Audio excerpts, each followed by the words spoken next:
जोर शीतले बनती तले दिलवा से हमारा उड़ गइले। जोर शीतले बनती तले दिलवा से हमारा उड़ गइले।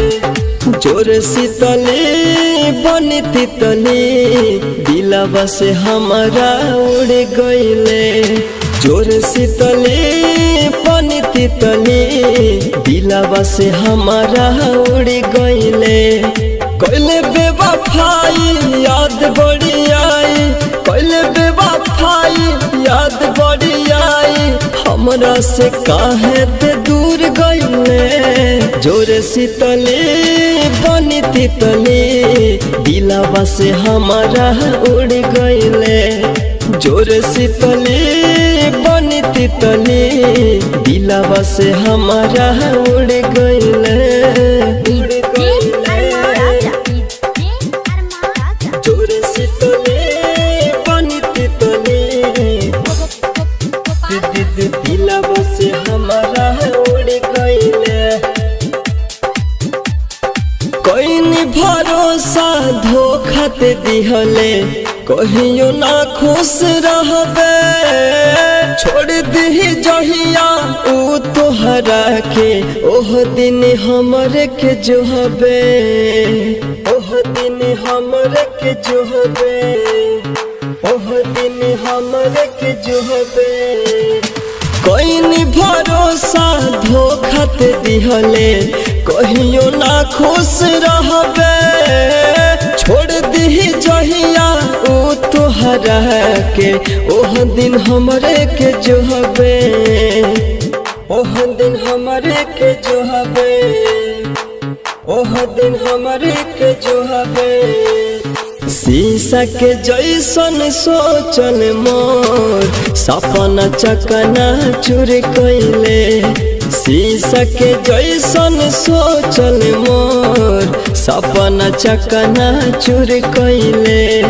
कइले बेवफाई याद बड़ी आई, कइले बेवफाई याद बड़ी आई, हमरा से काहे ते दूर गइले।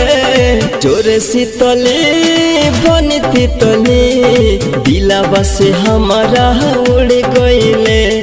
जोर शीतले बनती तले दिलवा से हमारा उड़ गइले। Mix by Malik recording studio बड़े अमोर गोपालगंज।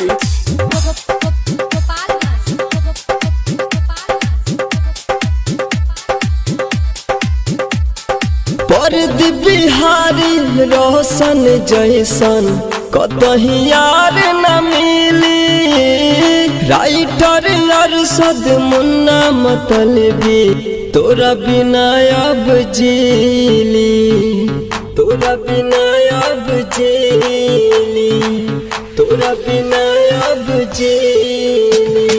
परदीप बिहारी रोशन जैसन कतही यार न मिली।